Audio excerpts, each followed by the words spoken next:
I seek leave to move a motion to provide for the first reading of the Sex Discrimination Amendment, Acknowledged Biological Reality, Bill 2024 as circulated. Is leave granted? Leave is not granted. Senator Hanson.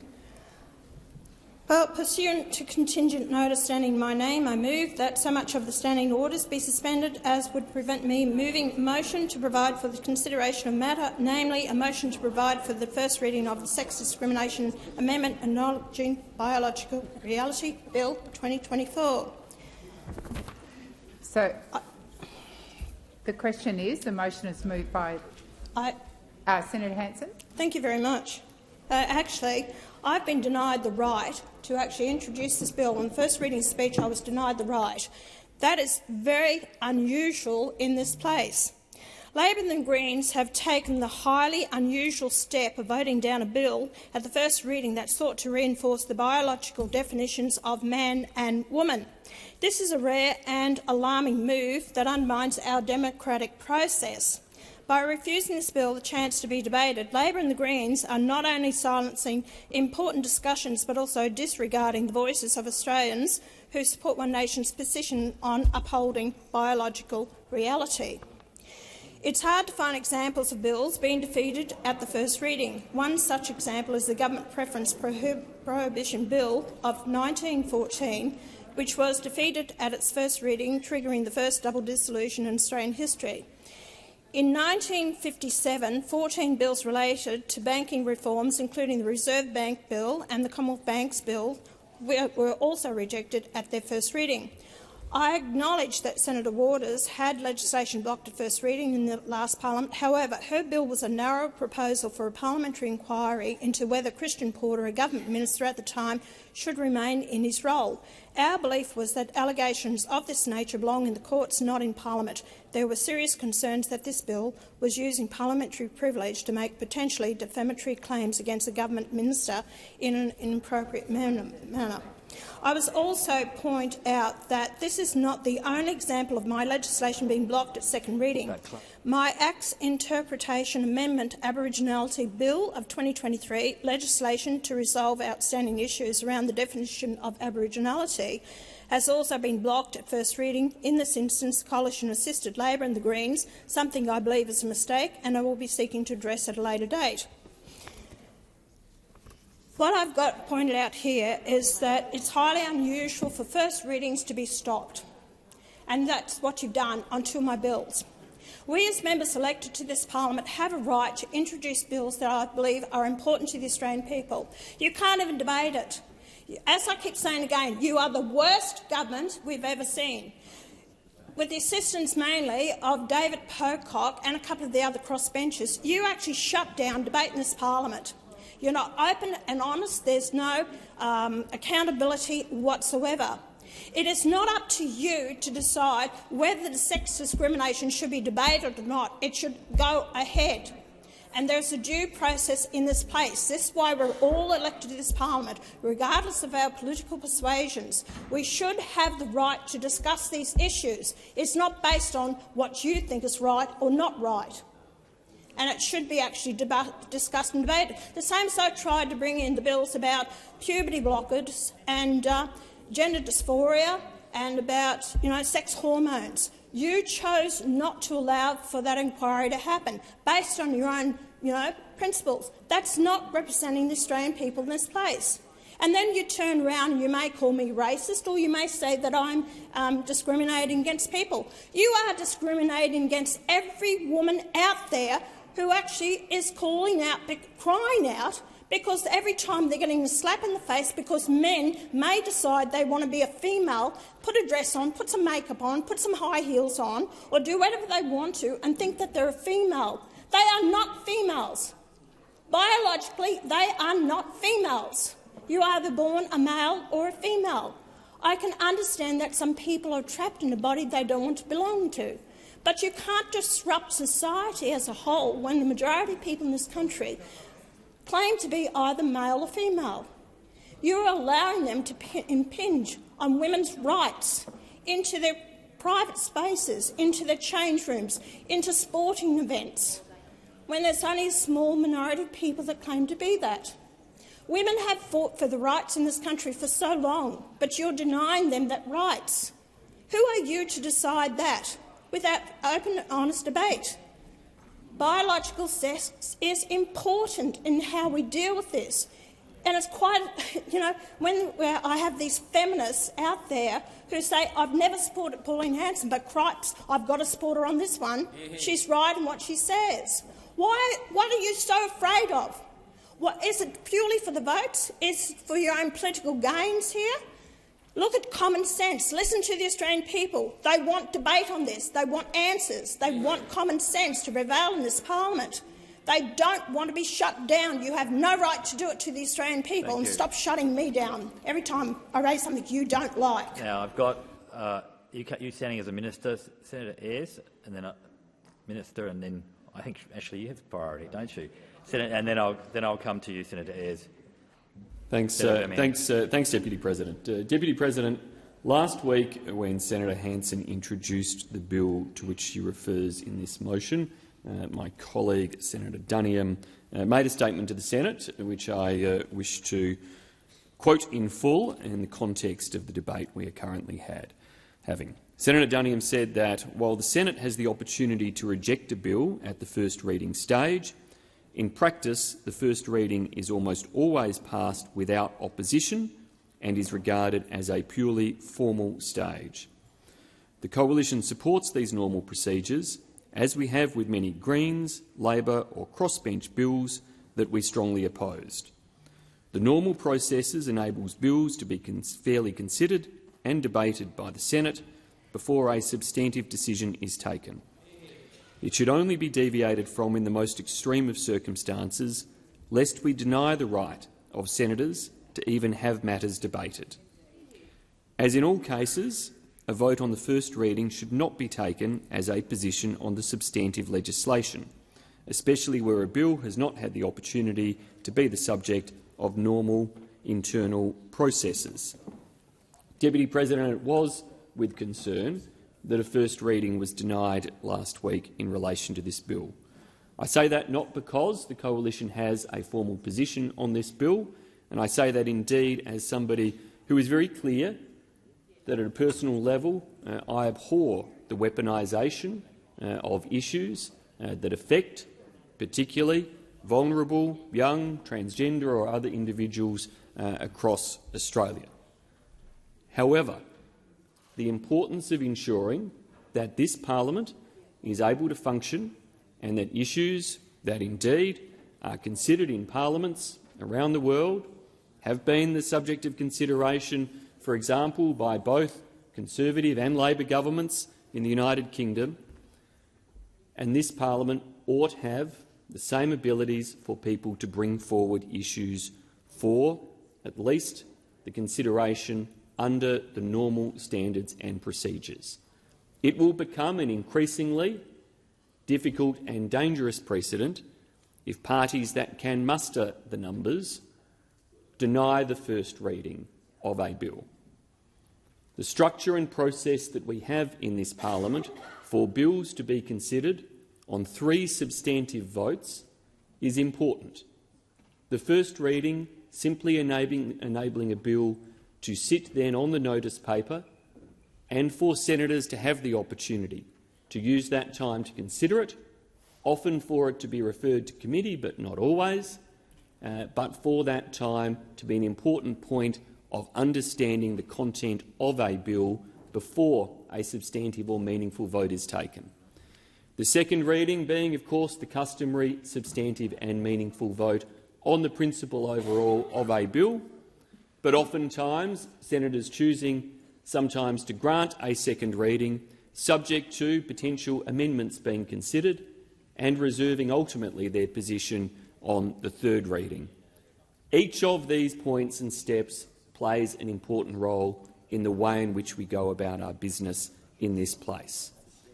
And if we enter an environment where those who can muster the numbers routinely deny a first reading on issues, it will make it harder for senators to do their job.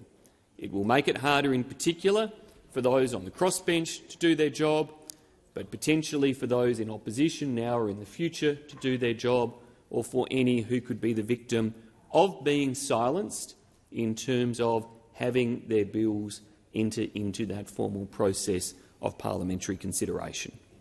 So, Deputy President, we will be voting to grant that first reading and that opportunity for the first reading to be had, not because we have taken a position in relation to the substantive nature of the bill itself, but because we have a principled position in relation to the way in which the parliament should conduct its affairs and its business, and the way in which the rights of individual senators to bring bills forward should be respected and subject to routine processes and consideration, rather than having those routine processes subverted through an early rejection at the first reading stage. I'm going to the government, and then I will come to the Greens. What we just saw from Senator Birmingham was a quisling concession to far-right extremism by the party that once pretended that it represented the centre-right, used to represent the centre-right of Australian politics, used to represent the centre-right, unrecognisable to real Liberals, now an outfit that is just an appendage of One Nation and right-wing extremism that is out there in the community. It was a mealy-mouthed abrogation of Senator Birmingham's role as a leader of the Liberal Party and Conservative politics in this place.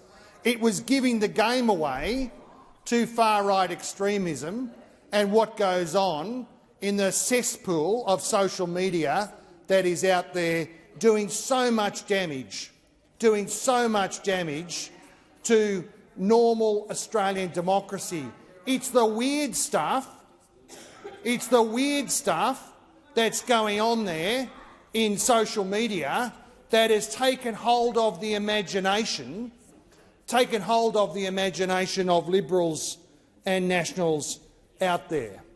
I agree in one respect in relation to Senator Birmingham's outline, that it should not be a normal thing that we do in here to deny a first reading of a piece of legislation. That we should not do it normally. But what it does mean is that we should do it when it matters and when it's a reaffirmation of this Senate's role.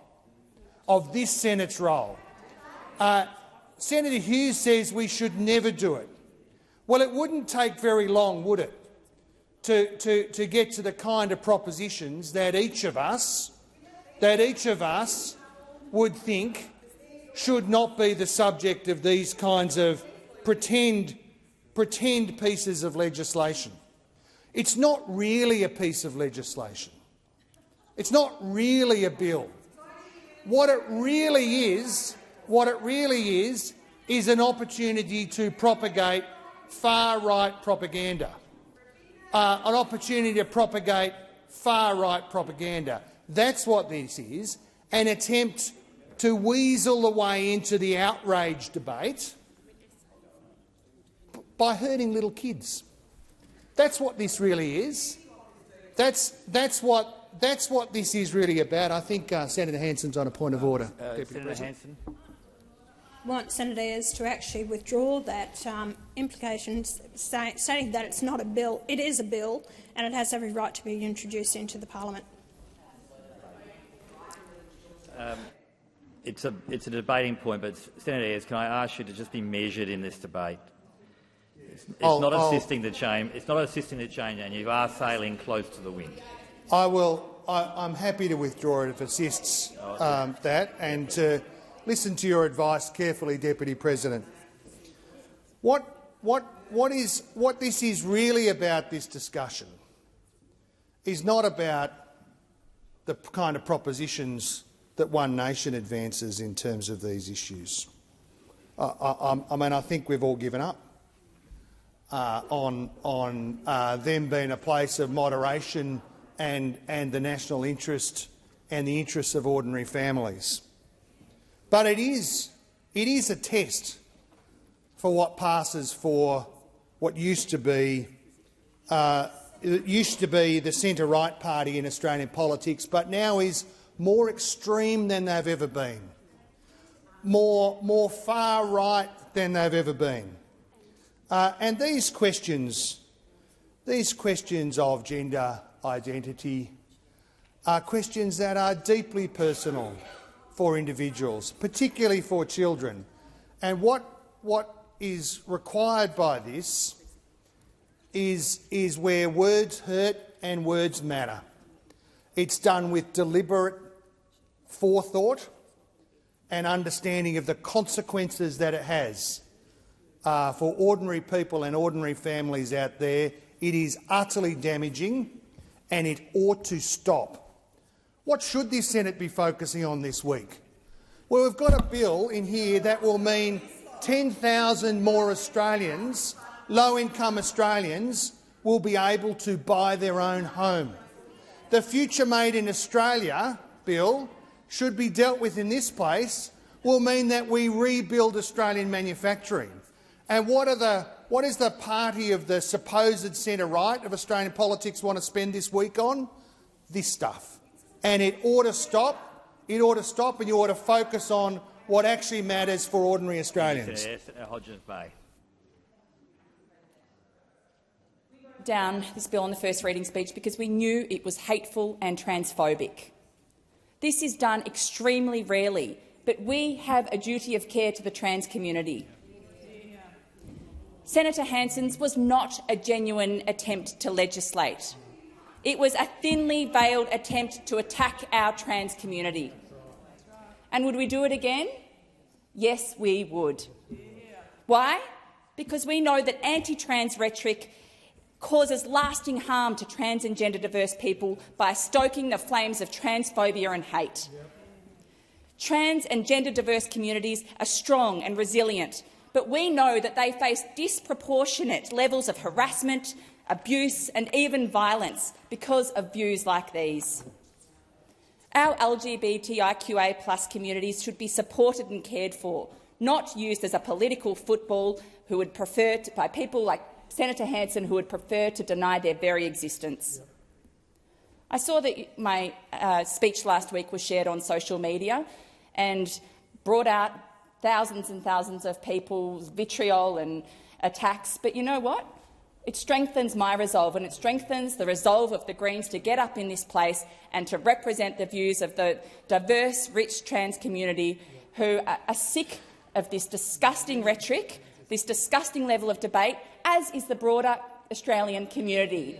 Disgraceful act of political disgust. It's just disgusting. All people have fundamental human rights and are entitled to equal protection under the law without any discrimination, including on the basis of sex, sexual or romantic orientation, gender identity or sex characteristics. To all the trans kids and young people out there, I want you to know that I and the Greens have your back, and we will go into bat for you at any chance we have. You deserve to be celebrated. You deserve to be safe, to be yourself. You deserve all good things in the world because you are magnificent. We must do more to call out transphobia. We need to work together to actively dismantle it because trans rights are non-negotiable. I said it last week and I'll say it again. They are non-negotiable.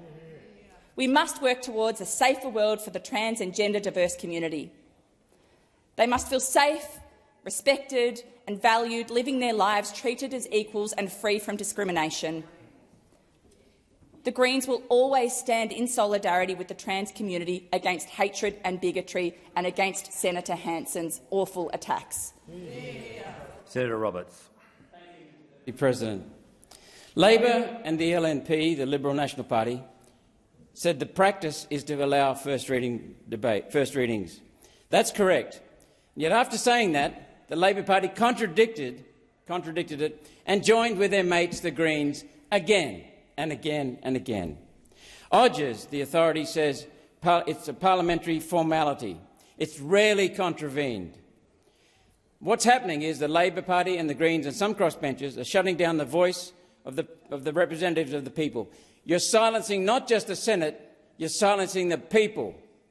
And now we have Senator Ayres declaring that this is not a bill.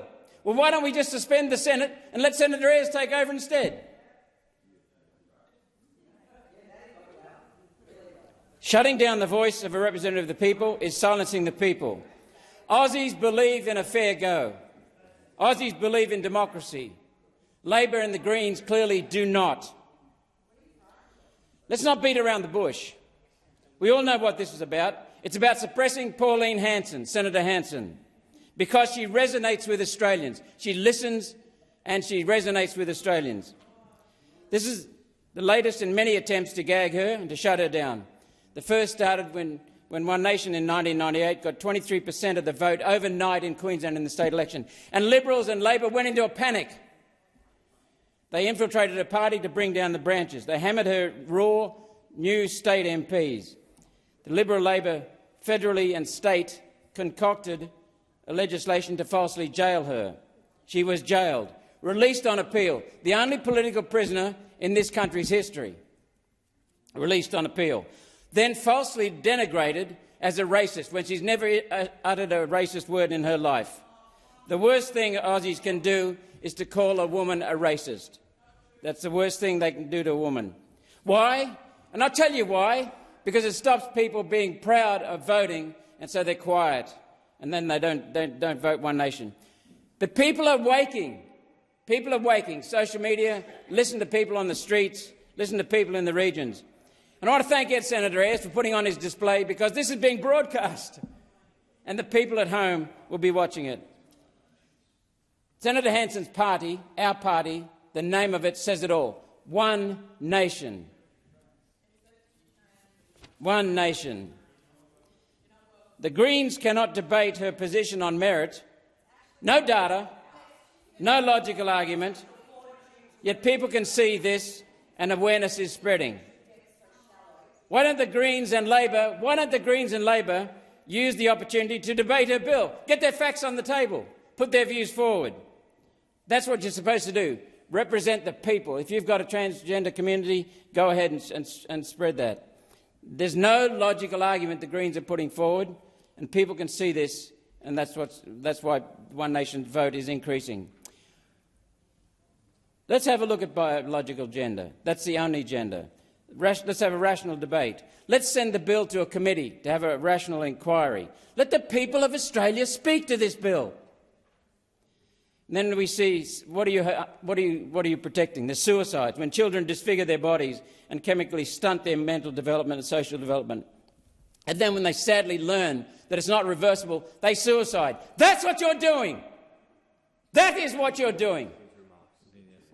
Women's rights, smashed in physical sports, deprived of years of training. Sorry, the Minister, the point of order, Minister. His comments, remarks through the chair, and not acting in such an aggressive way at other senators. Senator Roberts, please address your comments through me. Deputy President, what about men in dressing rooms for girls, playing rugby league in a sport for women? Censorship and lies are a form of control. Always beneath control, there is fear. Labels are the refuge of the ignorant, the incompetent, the dishonest and the fearful. Of what are you afraid? Open debate. People in Australia are not afraid of open debate. We have respect for Parliament. Senator Hanson rarely calls out. I never call out, because this Parliament stands for the people. That's why I don't call out. In recent years, people have had enough of your gutlessness, and when you target Pauline Hanson, her support and popularity rises. Thank you so much. Parliament is for people's voices to be heard. When people's representatives are silenced, it hurts the people. We need debate. Minister. Thank you. Well, just to make a few comments in the time left available. One, we don't support the suspension because we have a program to get to, and there are many other ways and forms and times in the program where senators can raise issues, as the one Senator Hanson is raising today. We would like to get back to our housing bill that this Senate has debated all day yesterday, and we have a small window of time today to debate that. So that's the first point. On the second point is, we did take the rare step of not agreeing with the first reading. It is a rare step. I think in my time in this place we have used it one other time in response to a bill that Senator Anning tried to introduce.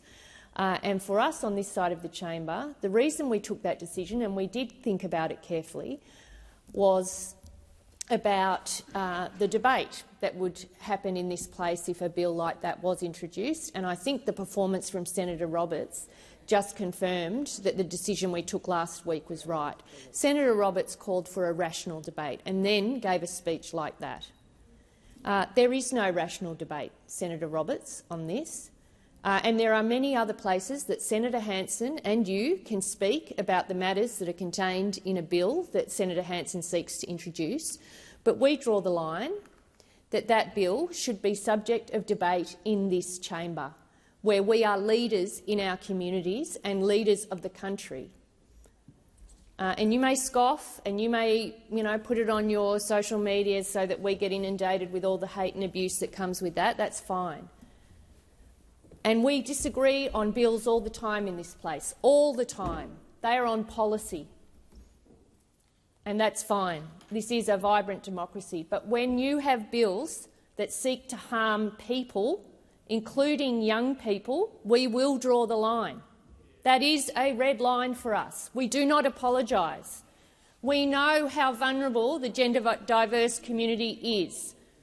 We know how they struggle. We do not think the Senate is a qualified place for that debate. That debate should be had at home, with friends, with professionals, with health professionals that seek to guide some of those decisions, some of those difficult decisions for young people in this country. They are qualified. An irrational debate in this place that seeks to hurt and undermine young people, we will draw the line. This is not about not allowing free speech or shutting down democracy. People introduce bills in this place all the time. Every private member's bill that comes in, we would probably, if it wasn't from our side, we would disagree with. That's what they're being pulled in for. But we have to have a line in this chamber that says, no, you know what? We're not going to let this parliament and everybody in it share their views on your personal choice. And that is the reason why we took this decision.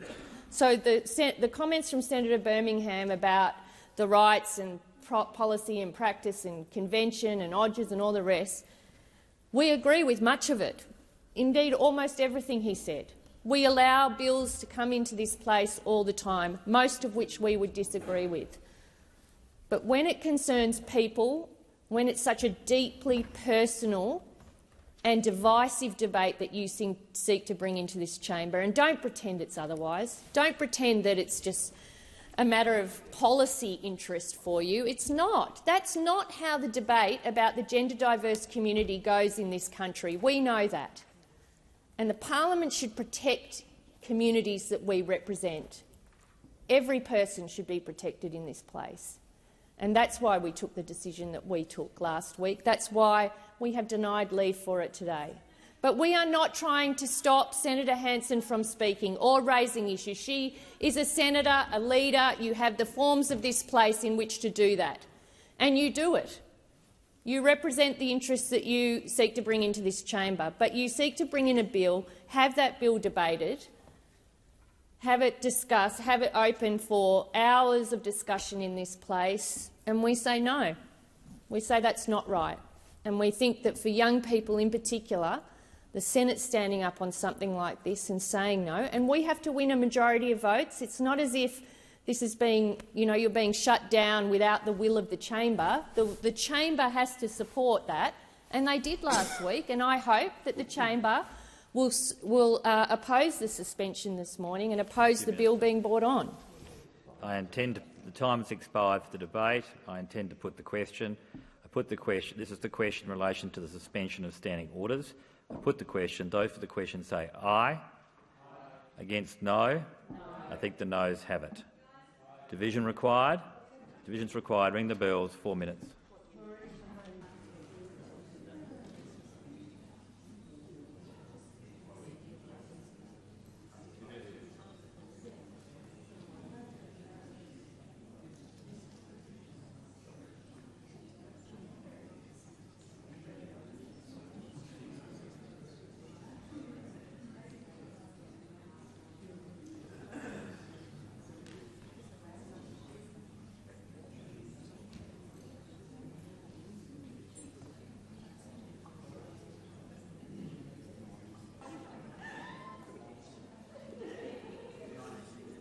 Order. There being 27 ayes and 30 noes, the matter is resolved in the negative.